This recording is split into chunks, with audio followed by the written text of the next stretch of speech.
All right, so the Zoom instructions and the muting of the microphones using the chat box, starting the recording is, our member here. Meeting call to order, it's at what time is it? 6:05, thank you. Roll call for the board from Diane Epton. Roll call. With The secretary usually does it, Christina, the roll Yeah. call. I just didn't want to talk over anyone.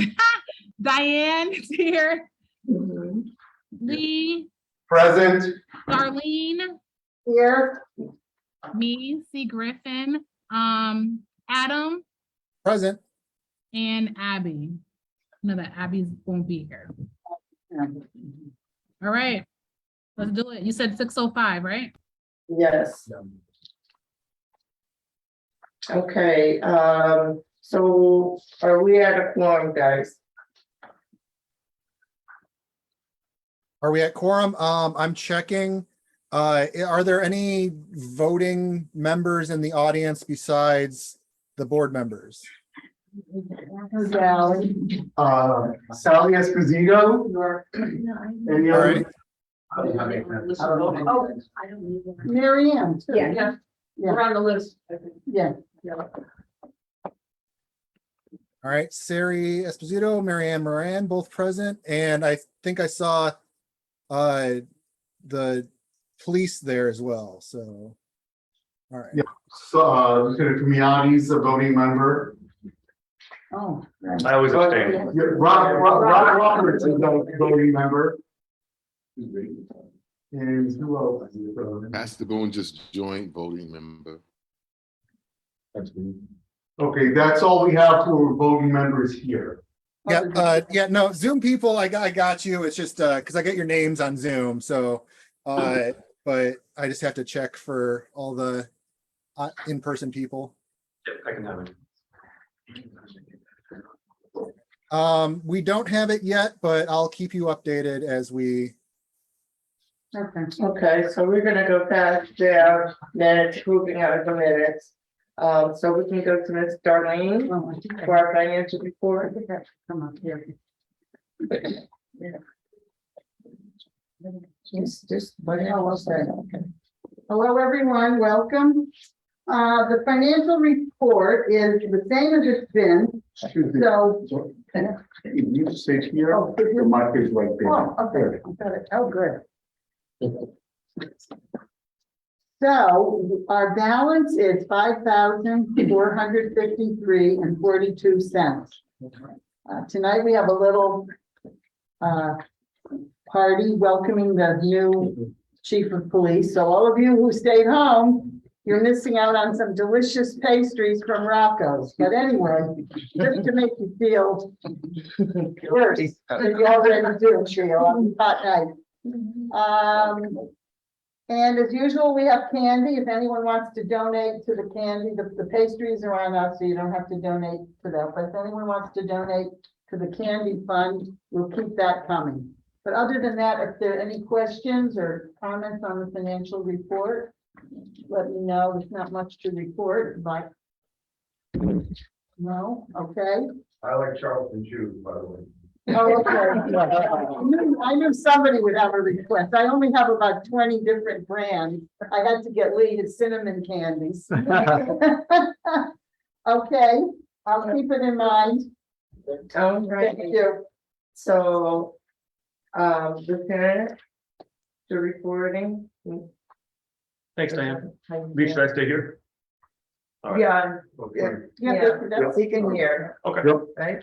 So I just wanted to introduce, reintroduce, I have Chief Jacobson here, who is the newly appointed chief of police for the city of New Haven, as well as Assistant Chief Zanelli, somebody you may know, and then also Captain Marcuccio, who is the new patrol commander for the patrol division. Welcome.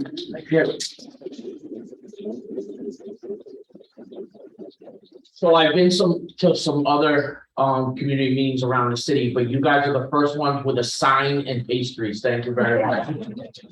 Yeah, more often. And I just wanted to say that I'm very, very impressed with what you do as a community.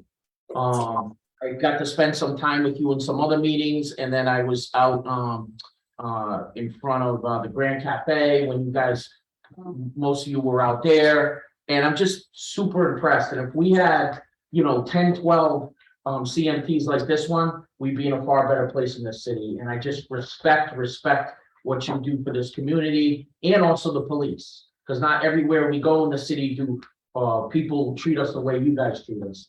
And, I want to start seeing some of our new people, brand new, come and see these meetings. Because they need to understand that people do need the police and want the police, and how you operate as a community, as community members. Because like I always say, and I've been saying it, we need the consent of the community to police. And we need to listen to you, so you tell us what you need. And this is a perfect example of a group in the Fairhaven area that gives us the consent to police and also tells us what you need.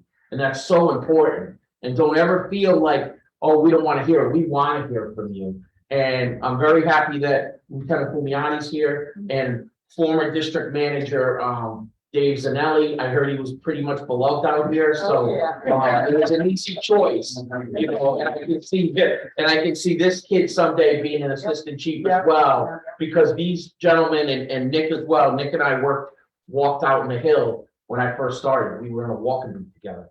And all these guys care about the community. They care about what they do. And that's why they're here at 6 o'clock at night and don't blink an eye about it. And I thank you gentlemen too, but this is just such a great structure. I want to learn from you guys and kind of take it to the other community meetings as well, because there's a lot to be learned here. So thank you for having me. I'm going to shut up now. I'm going to let you do your thing so I can learn from you.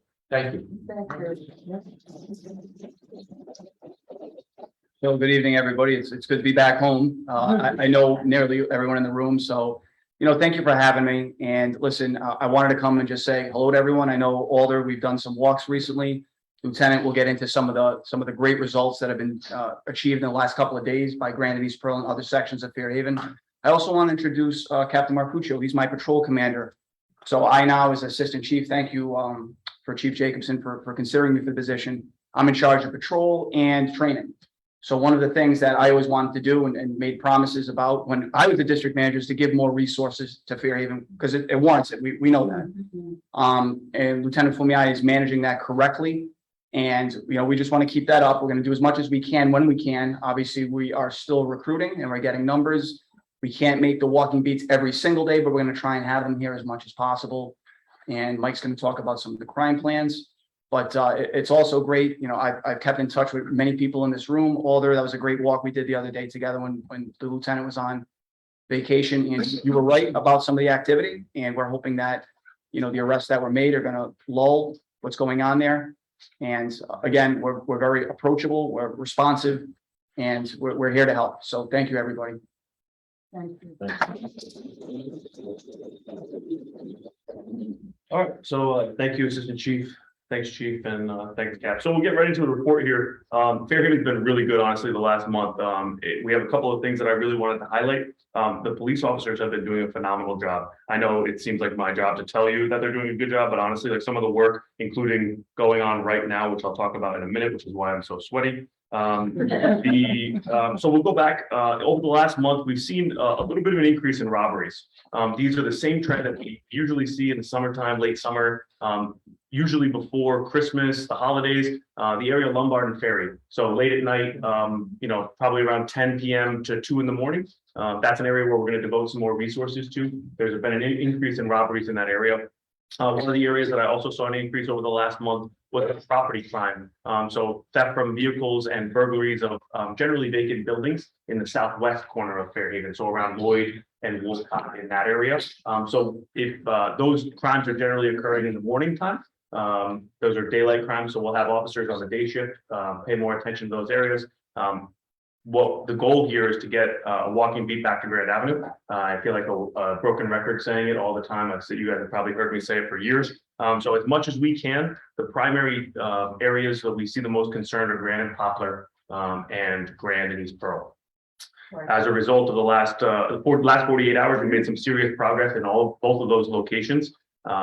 At Grand and Poplar, Officer Torres did a great job. He was doing some surveillance out there, saw an individual make some hand-to-hand transactions, was able to apprehend that individual with a significant amount of crack cocaine on him. So we arrested him. Also, last night, one of the officers saw an individual who was doing another hand-to-hand sale in that same area, Grand and Poplar, behind the laundromat there, behind the post office. And so they were able to apprehend that individual, arrest him.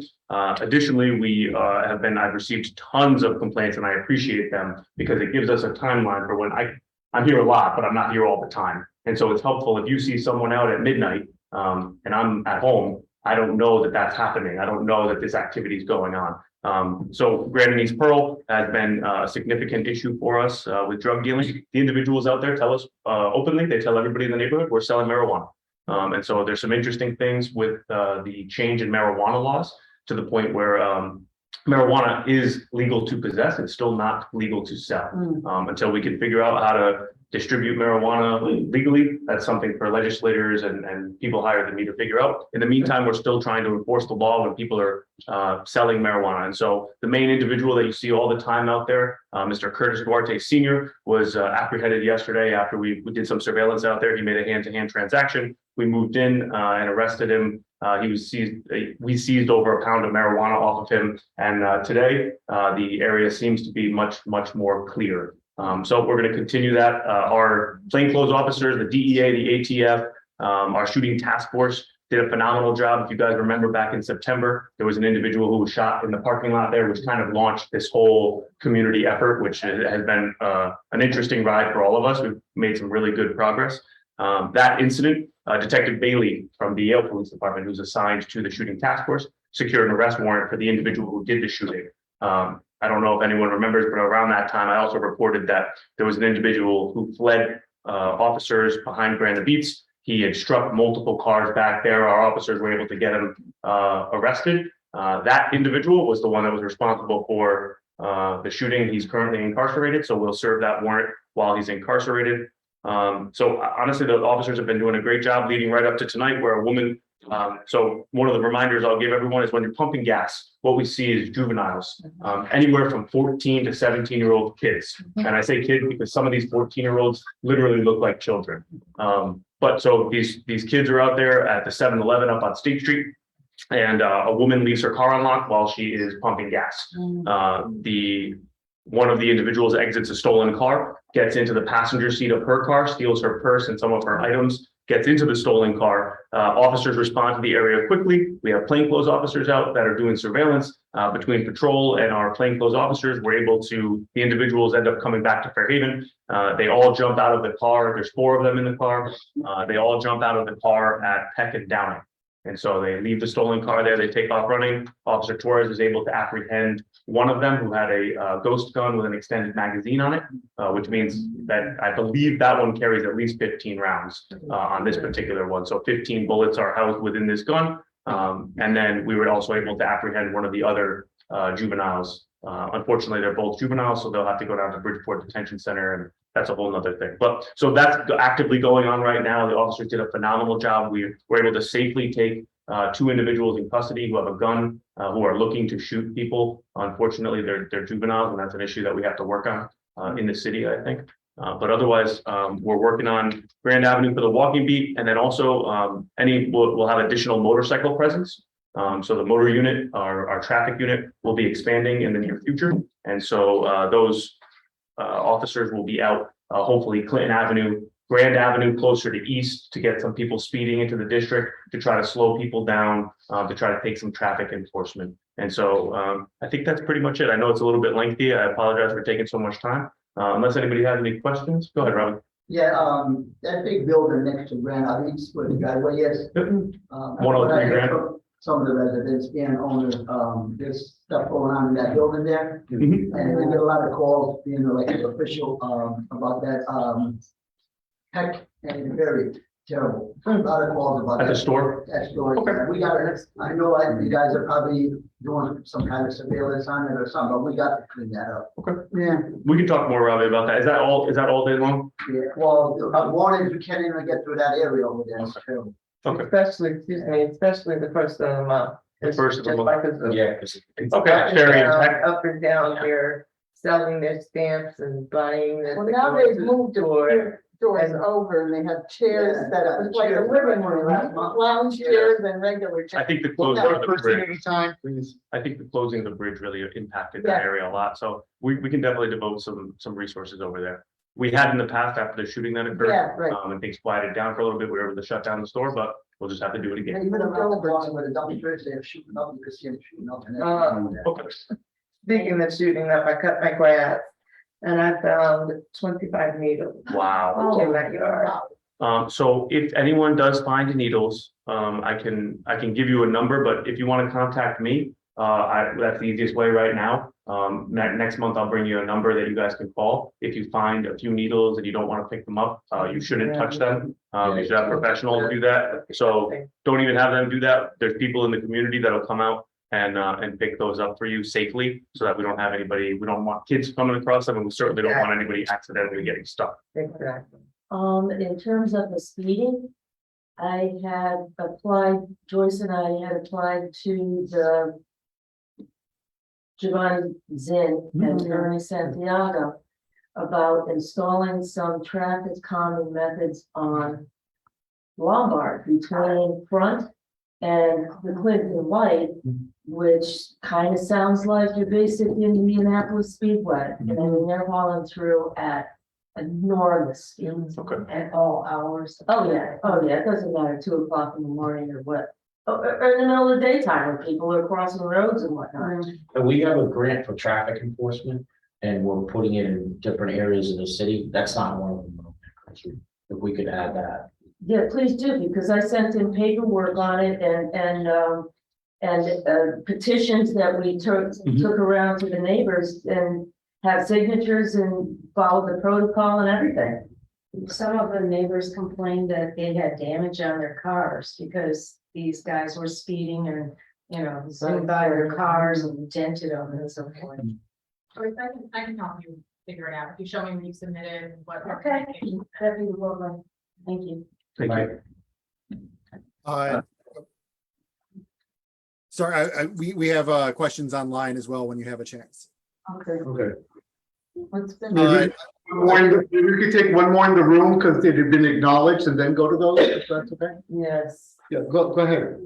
The quality of the life, like the motorcycles that are popping wheelies everywhere. Are you gonna be changing the policies about pursuing? No, we're not. You're not? It's just too dangerous. We can't do it at this time. One thing that a lot of officers have asked me, and I told them to put together some kind of plan, is the possibility of using stop sticks. The only problem is when you deflate all the tires on a motorcycle, that's even more dangerous. And we'll be sued. So, we did change the laws. We can see them through the city, which makes it a lot easier. We can do $1,000 fine, which makes it easier. It's just the capacity of enough officers to do those details. We are doing details on the normal riding days. I don't want to say what they are, but the normal riding days, we try to do details. But what we're doing now is we have a lot of plainclothes officers and they wait until they either pull over to fuel up or fall off the bike. And then we get one or two, right? We're doing the best we can on that. Because I had a friend who was driving his car and the motorcyclist shot at him. Your detectives found the spent cartridge. So these guys are feeling more emboldened.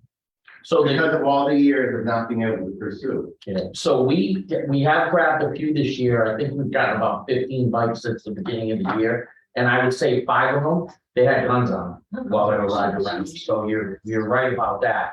Another misconception, sorry, Chief, another misconception is that they're kids doing it, and it's grown men. These are adults that are out that are really tearing up the city. I had one person drive by me and he was pissed off and he took his fist and he smashed my mirror.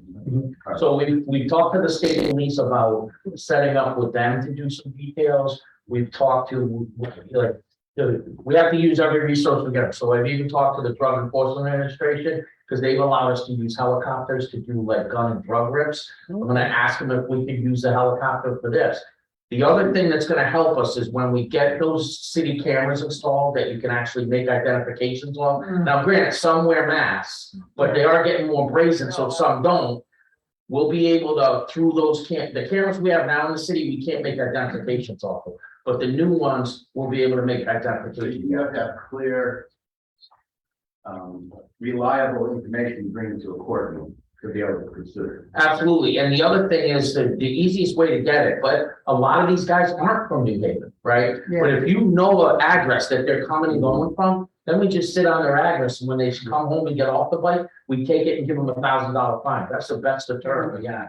So if people know addresses, please reach out to your district manager and we'll set up in those locations. I remember. And that can be anonymous, because you just tell us an address and we happen to sit there and whatnot. So we have a couple of questions. The motorcyclists were being checked by him. They came and wrote "fuck you" right on his squad car with spray paint. Oh, We'll talk offline. all right. So we have, Gina? Yep, Gina was first up. Hi, I just have a quick question about last night. I was walking down James and I noticed 8 police cars. I was just wondering what was going on James last night around 5:45. Yes, ma'am. So, Gina, I was out there last night. Our criminal intelligence unit was apprehending an individual who had a warrant for, he had previously been, our SWAT team hit his house because they believed that he had a weapon, a firearm. When they hit his house, he was not there. We received information that he was at the location. And so our criminal intelligence unit shooting task force moved in and were able to apprehend him on some charges from the initial SWAT operation at his house. So that individual is in custody. There was no issues at all. Officers were able to take him into custody with no issues. Thank you. You're welcome. Another online question? Yeah, Maureen? Thank you. Can I go back to the issue about juveniles getting into cars at gas stations? So if someone does have their car locked while they're pumping gas, is that pretty much protecting them? Or does it escalate then that these juveniles are, going after the person pumping gas? It's very rare that they would take any more. So when they go and steal cars, they steal cars with keys in them. You know what I mean? They take the easiest path. So the car being locked is a definite deterrent. I'm not gonna say it doesn't happen where there's a complication post that, but it's very rare that that happens. That car being locked is a pretty good deterrent. Good. I'll spread that around. Thanks. I just want to go back to Dave's point about the dirt bikes. We had an individual who sent an email a couple of weeks ago about the Citgo gas station and fueling up there. I sent that information to our plainclothes officers and they were able to apprehend another person with a warrant. They sat on that location where they were giving gas. One, it's illegal in the city to give gas to dirt bikers, so we can find those gas stations. So if you see a gas station where there's illegal dirt bikes or quads fueling up, take a picture of it and send it to your local district manager. If you're in a different district, you can send it to me and I'll make sure that we get the proper enforcement taken on those gas stations. I know we don't necessarily want to go after business owners who are trying to make a buck, but we're still trying to deter this. Yeah, we need their help too. They have a responsibility. It's only $100 per visual fill up like that. But say 7 bikes go through there and fill up. That's $700. I'm gonna stop selling gas on people I shouldn't. Okay. So we're gonna move along to Carmen, Livable Cities. Thank you, everyone. Thank you. And I also want to just say that we do have quorum if you ever want to take a vote. All right. So good evening, everyone. My name is Carmen Mendez and I'm the neighborhood specialist for Fairhaven. And I'm going to give you my telephone number first, 203-410-6527. If you have any questions whatsoever regarding Fairhaven and anything I can do for you, please call me at that number. I'm always picking that phone up, and if I can't pick it up at that time, I will make sure to call you back. My report this month will be very short. only the 3 top things that I've been working on. Usually they're very lengthy. So this time you'll all be relieved to know that I'm only gonna talk about 3 things. The first one is 118 Grand Avenue. I've been working on the 118 Grand Avenue Plaza situation for quite some time. The latest information that I can give you is that I have been talking with the owner of the plaza, and I got her to agree to remove all the bushes. If you've been near the plaza, then you know what I'm talking about. All the bushes have been removed. The trees have been trimmed. No one can hide behind the trees. No one can hide their drug stash behind the bushes or in front of the bushes or whatever. Drug paraphernalia will soon be hopefully a thing of the past on the near the bush where the bushes were. Soil will be placed where the bushes were removed, and only grass will be planted in that area. There will be no more bushes there, so everything will be out and clear and in the open so everyone can see what's going on there and no one can hide. Also, because we had to remove the barrier, I had asked prior to that action, I had asked the owner if it was okay if the city were to locate a bright spotlight on the building from corner to corner of the building. And she had agreed that it would be fine. So along with it being more open, there's going to be a very bright LED light spotlight shining on the front of the building, hopefully deterring some of the loitering that's been going on there for years and years and years and years. Also, I have talked with the owner about getting a property manager. She has hired a property manager, so that area will be kept clean. The property manager actually pulled out the bushes. I gave them 24 hours to do so. They did that. It took them a day and a half to do all of that work. The owner has to go to Peru for an emergency. He will be back. The plaza will be finished, and he will continue on with the maintenance of that plaza. So that's my one thing on that report. The second thing will be that I'm getting involved in another plaza situation. That's 230 Grand Avenue. That's the plaza right across the street from the Seatown Plaza.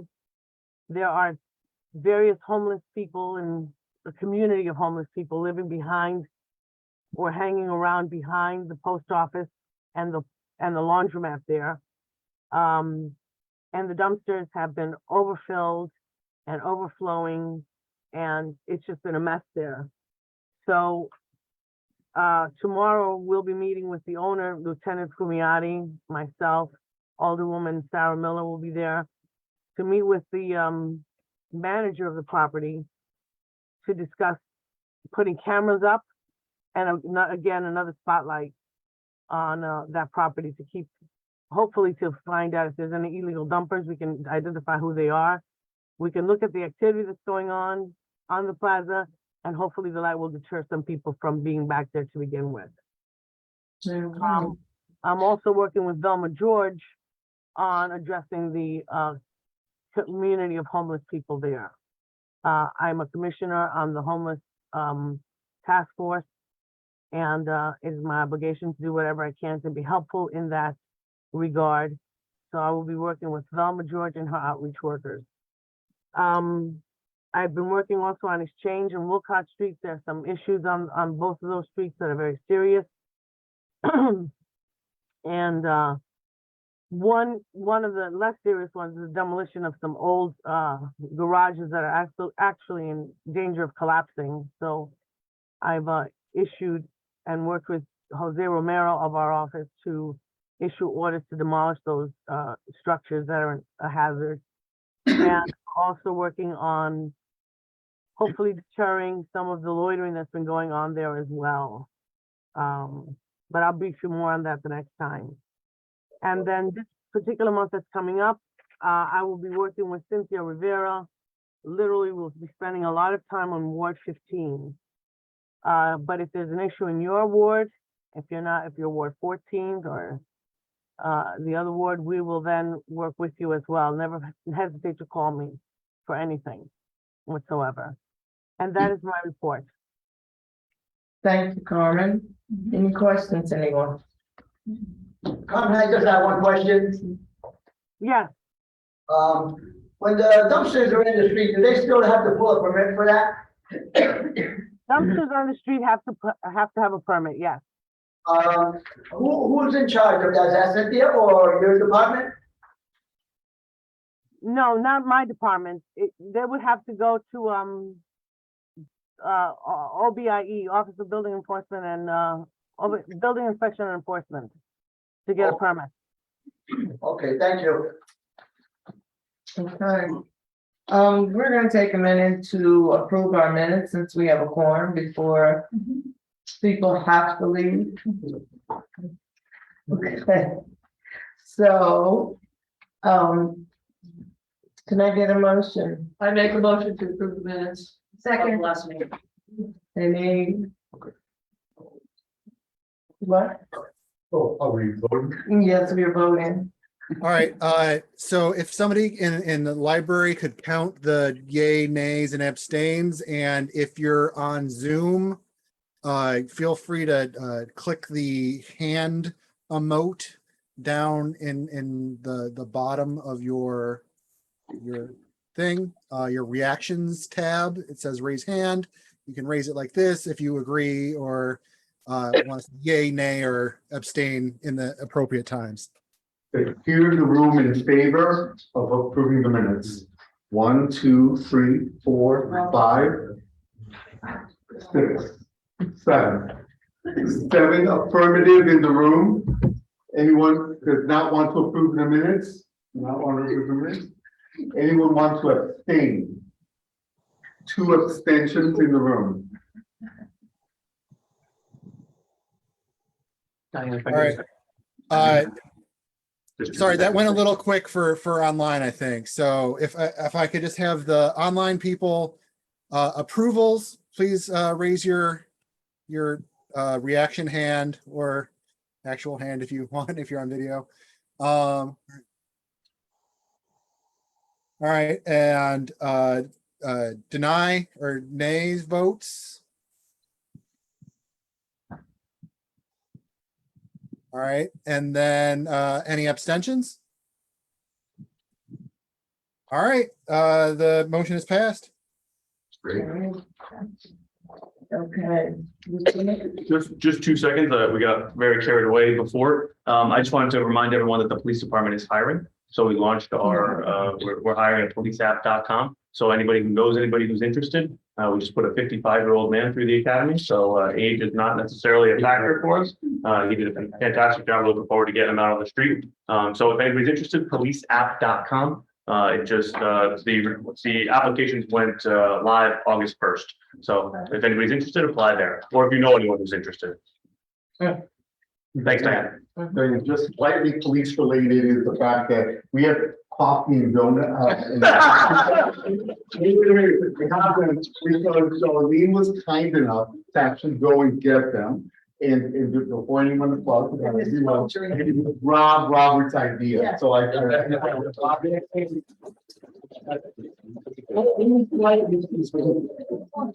I made the sign. I have to get some credit. Yeah, the sign is awesome. Thank you. I knew you. Figured you would. I took a picture of the Texas on my phone. Terrific. Okay, so We did that question. this is just a reminder of our quarterly presentation. Here comes the one for the Civilian Review Board. So we're looking to, that comes up, he will be here to actually give us an update on what's going on with that particular issue. Okay, that should be coming up now in September. right, okay, right. Mhm. So economic development. Would that be you, want to talk about some things? I think Kathleen is on, I don't know. if Is she? Hi, yes, I'm here. Oh, sorry, Kathy, I didn't see you. No worries, no worries. So I don't have any major updates. I don't know if there are any questions, any updates rather than what's already been discussed. Anyone have any questions for me? I have a question. Kathleen, is there a plan to improve pedestrian access on Middletown Avenue from Front Street up to Aldi's? I'll find out. Said front, Front, under the railroad tracks by the highway, all the way up to Aldi's. There's a lot of people walking that area. And it's extremely dangerous. We need sidewalks. We need a plan to fix that. I can give some economic development related updates. Yeah, could you please, yeah. 2 points for people who don't know me. I'm Sarah Miller. I'm the new as of January alder for Ward 14. But I've lived here a long time. I think I know most people in the room. As many of you know, we've been working for many years on redevelopment of the former Strong School at 69 Grand Avenue. Many years, feels like a lifetime, actually. We've had a very good process for the past 2 years. We worked closely with economic development and LCI on a feasibility study. So we did basically with a consultant, all the pre-development work. That study went out to an RFP, and we just got the responses back from the RFP that went out. We got 2 proposals for redevelopment of the building. And there'll be a committee that reviews those 2 proposals. There'll also be a community presentation of the 2 proposals that everybody will be invited to give feedback. They're just going through the process now of getting them like in a form that can be shared. But I think it's really exciting to have 2 proposals. They're both from reputable developers. So we're very excited about it. The committee will be myself, Diane, representing the management team, David Hunter representing Mary Wade Home, and 4 city staff. So that should get underway like in the next couple weeks. And I have an email list. If anybody wants more information, you're not on my email list, you can sign up and I'll send it out that way. Also to the management team. The other thing I wanted to mention is we've been working for the past few months on support for the Grand Avenue Special Services District. That's the organization that supports the businesses on Grand Avenue. So all of the businesses on Grand Avenue pay a little bit of tax into this association that then in turn supports development of Grand Avenue as a whole. And the leadership of that is Frank Alvarado, who's great, is sort of a elder statesman in New Haven, but he's moved to Florida. So we've been working with the city to try to get more resources into Gadsden so that we can really invest in development of Grand Avenue. As part of that, this summer, Alder Alex Kuznay, many of you know from his years working on the management team, and a woman named Paulette Peta Lopez, who lives on Castle Street, have been going door to door, knocking all the businesses, talking to them about their needs and doing some of the kind of relationship building that hasn't been done because there hasn't been staff. And there's a plan to try to get permanent staff for Gadsden and a real plan and design scheme and branding and signage and work on pedestrian walkways and lighting and all the things that we know we need to really make Grand Avenue a more livable and attractive commercial space. Just real quick, what is Gadsden? So Grand Avenue Special Services District. Thank you. Yep. Anything else? That's on economic development, those are mine. Okay, our vision in action, do we need to do that tonight? No, for that, right? We have, and then announcement to it. Okay, so actually 2 announcements under the category health, housing, and public safety. I want you to know that we received a request from a woman whose name is Madeline Meadows. She wants to do a survey of the people who fish in Fairhaven. And generally speaking, just by show of hands, is there anyone here that goes to any of our bridges here in Fairhaven, you personally, and fish? We didn't think so. We're not surprised. We didn't think so, but people do. So we just want you to know that that survey she's going to conduct this survey. If you know anyone that fishes, she knows where to go. We told her all the places that people go and fish, and all the information about it is going to be in our minutes. So instead of using your time up, having her explain it when most people here are not fishermen, it's in the minutes, and then you can find it there and spread it out. and just know that that's going on. So that's number one. Any questions? about Wait, before you continue, can I add just one thing to that? Sure. Hi, ahead. it's Christina. I also added it into the MailChimp. So there's also a QR code if people want to like send that out as well. Okay.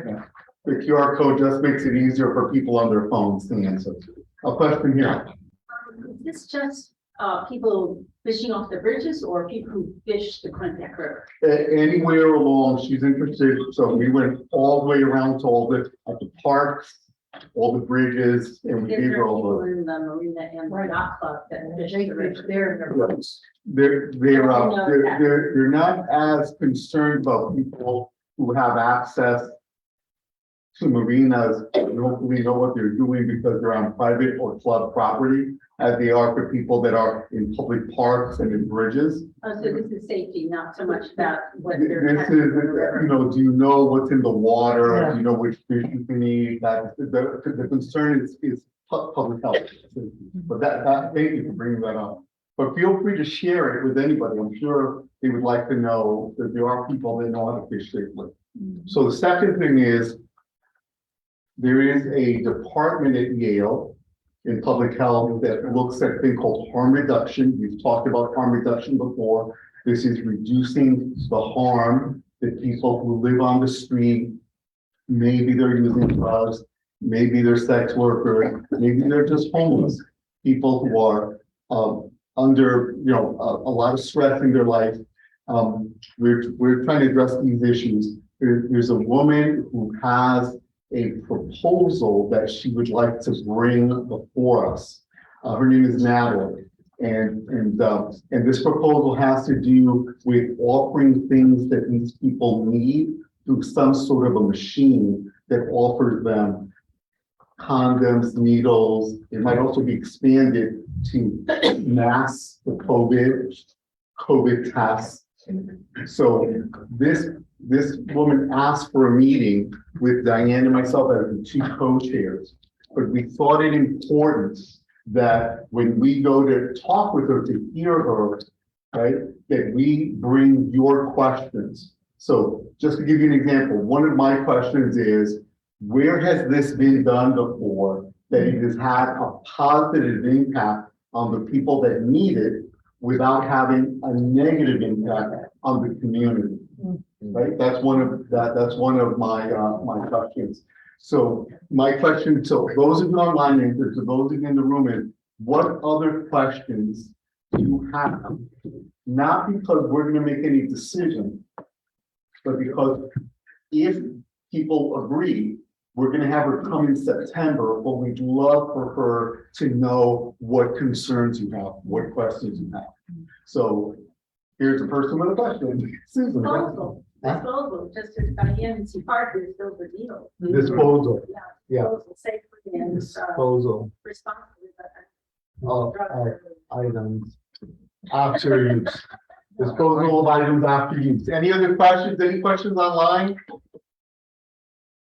One thing I think they gotta think about is put it where the homeless people are. There are certain pockets in our neighborhood where the homeless people live, and it's not on Ferry Street, and it's not on Grand Avenue. So figure out where they're sleeping and living, and we know that Lowe's and Walmart and that area there is where a lot of them stand, and then I see them going across the grass over by Public Works, and there's something going on in that area there where they keep their stuff, but put it in a place where they can get at. Okay, so the question is, where would you put them? If we said, okay, to this, where would they go? And then let's hear what they have to say, and then let's tell them what we think about where they should go. Any questions online? Any other questions in the room? Okay, so barring any unforeseen circumstance, Diane and I will meet with her between now and that meeting. We'll bring these questions. I did hear that they've done this in Providence, Rhode Island. That's like the nearest place. Where was that? Where was that? In Providence, Rhode Island. Thank you. But she'll bring us information. We'll listen. We'll decide what we want to do, and then we'll go from there. Thank you very much, Diane.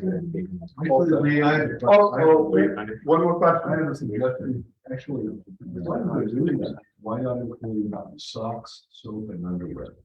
Yeah. These are the three things that.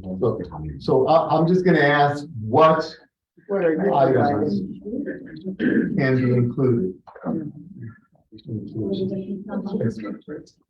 Okay. My question would be, if the, how are they gonna pick up the ones that are still out there? I know that we have a bunch that they can take those to, but if they're getting them somewhere else, chances are that they're just throwing down the things that they have used already. Yeah, so the question would be, what is the plan or what ideas are there for disposal of items that once used, they become unsafe? That would include needles, it would include condoms, even if those are gonna be in there, but, okay, but these are excellent questions, we really appreciate it. Thank you very much, everyone. All right. So, For, yes, Kurt, where is it? Hey, everyone. online. Oh, Here I am. Kurt is ready. Well, folks, yesterday, the Connecticut's Telemundo affiliate was here to get a segment about us being a cooling center. And while this heat wave that we're in, we certainly welcome you to come inside. I actually want to talk to you guys more about what's going on out on our lawn. Starting Monday, we will be back to having the State Department of Public Health's vaccination clinic. They will be each Monday for the rest of this month, right on the front lawn. They have tents and all that, and it will be each Monday 1 to 5. They are particularly trying to get the hardest group to vaccinate at this current time, which is 6 months of age up to 11 years of age. But they will take anyone who's not up to date on their vaccinations and would like one. Also, starting last month and going right through to the end of October, this is our third year featuring Common Grounds mobile market. It's a great market. It runs each Wednesday on the lawn from 3 to 5. I know that the turnout was pretty high yesterday, and in fact, they were running low on some of the produce. So if you want to be able to have access to great produce right here in Fairhaven, just come by Wednesdays 3 to 5. They take WIC, SNAP, the farmers market coupons, and then also cash and credit. So there's a number of different ways to pay if you take part in that mobile market. Also, if you have a chance just to stroll around the market, even when there isn't an event going on, I wanted to give a shout out to URI, who has been helping us spruce up the lawn with some, their plan is to put more indigenous plants in there. And I know they're also looking for volunteers. So if you'd like to help them out with that plan, let us know here and we can get you set up with the folks at URI.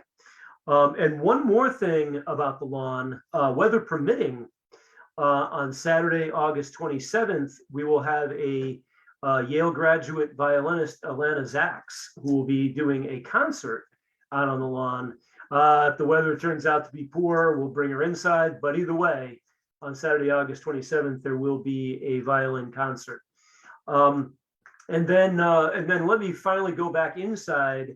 For kids, our youth librarian, Jenny, has events going on at least a couple of days a week, Tuesdays and Thursdays, arts, crafts. Yesterday, our community room had lizards in it, as kids got to meet reptiles, lizard, snakes. I think they're all gone. But there's always things going on here for kids and adults alike. So come by and see us soon. Thanks. Okay. Any announcements? For anyone? Okay. Another announcement that just came through, the Fairhaven Health Clinic staff wanted us to know that they're gonna have another one of their listening sessions. This is regarding the fact that they're hoping to build a new building at the corner of James and Grand, right on the corner of that empty lot. So they're listening to the community about what the community's interests, needs, and concerns are. And the next one will be on August 24th. It will be Spanish and English. It will start at 6:30 and run till 8. You can just go for part of it. And so please spread the word, and it'll be in our minutes and in our blast. Thank you. So, Alderman Miller, I know that you've already spoken, but you're on the only Alder here. Did you have anything else you want to add? There's one other thing I wanted to mention that's like really exciting good news. On Monday this week, the Board of Alders voted to allocate the most recent chunk of American Rescue Plan dollars, $53 million. And there's some really important stuff for Fairhaven in there. One of them is to renovate the Atwater Senior Center into a full service community center that will serve youth and seniors and adults, everybody. So there are some dollars set aside for that. We'll have a community process. I met with Tommy Deal, the head of elderly services today. There'll be a lot of conversation around what that looks like, what we want to see, but it's a really great opportunity for the neighborhood. There's also some dollars that will be set aside to support the Grand Avenue Special Services District. There's also money for early childhood. You know, people who run home daycares or childcare centers, there'll be grants for those people. Stuff around climate, a lot of initiatives around housing, down payment assistance. Many different initiatives. About the sidewalks. About what? Sidewalks. So there isn't that kind of infrastructure that was in the previous. There is still 19 million that hasn't been allocated. And there's this federal infrastructure bill that might bring more dollars. But yeah, I mean, we do have money for sidewalks now. We just need to make sure that they're all up on Quick Fix and that we're advocating to get them redone. But I'm happy to be here. I have a conflict with the Board of Alders Committee on the usual management team, so I've been sending the written report.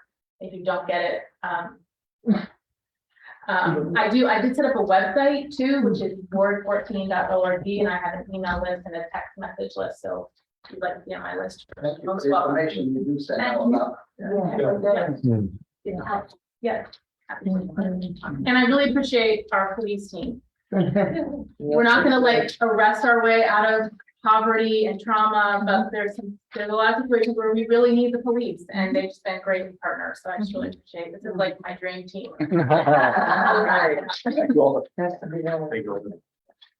All right, guys, that's it for tonight. So can I have a motion?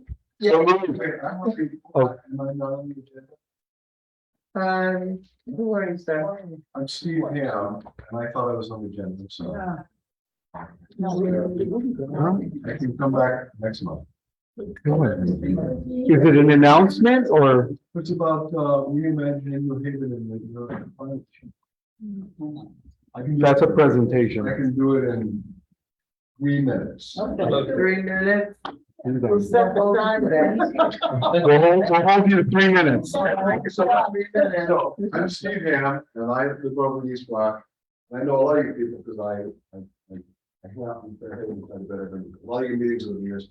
But I'm part of a grassroots group called Reimagining New Haven in the Era of Climate Change. And what this group is doing is focusing on something that a lot of people haven't focused on. That is the local impacts of climate change. A lot of people think, oh, this is something that's happened globally. It's not affecting us. Well, it is affecting us. So our goal is to raise awareness, to engage with people in all our communities about,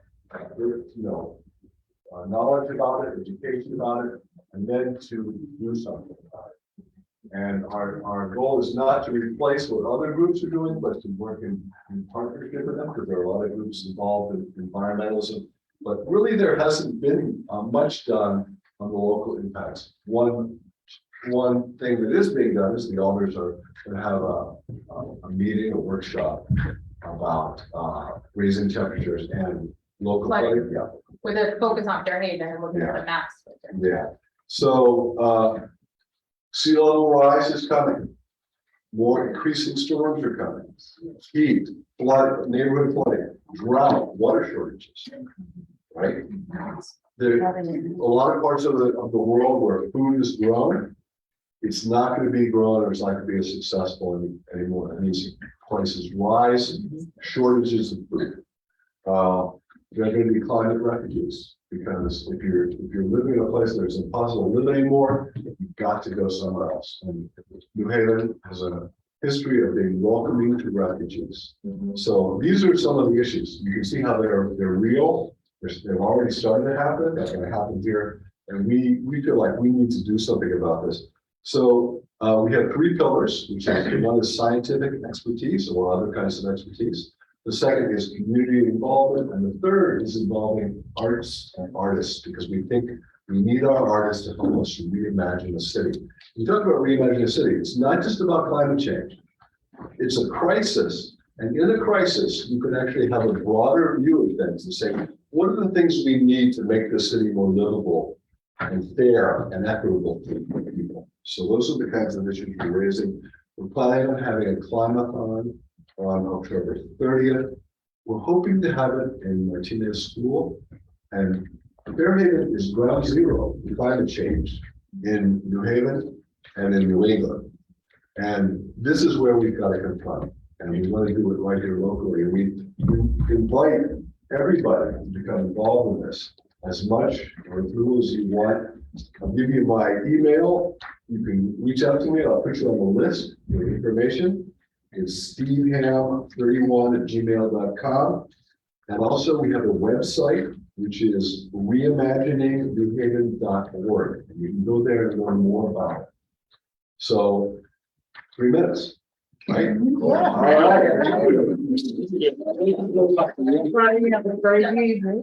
Yeah, I just want to say, thank you, congratulations to all our fine officers on the promotion. And from what you were saying tonight, all you guys are working together, different, groups of the police department working together to get things done. That's the only way it's gonna get done, if everybody works together. I appreciate all you guys being here. Thanks to Lieutenant Pugnati for the job you're doing out there. Appreciate it. Thanks, Robbie. Thanks, Robbie. Thank you. We hope you'll come back in a few months. Hey, for folks online, if you have difficulty hearing anything, remember we do minutes and there's a copy of the video. Thank you very much to everyone for attending and have a good night.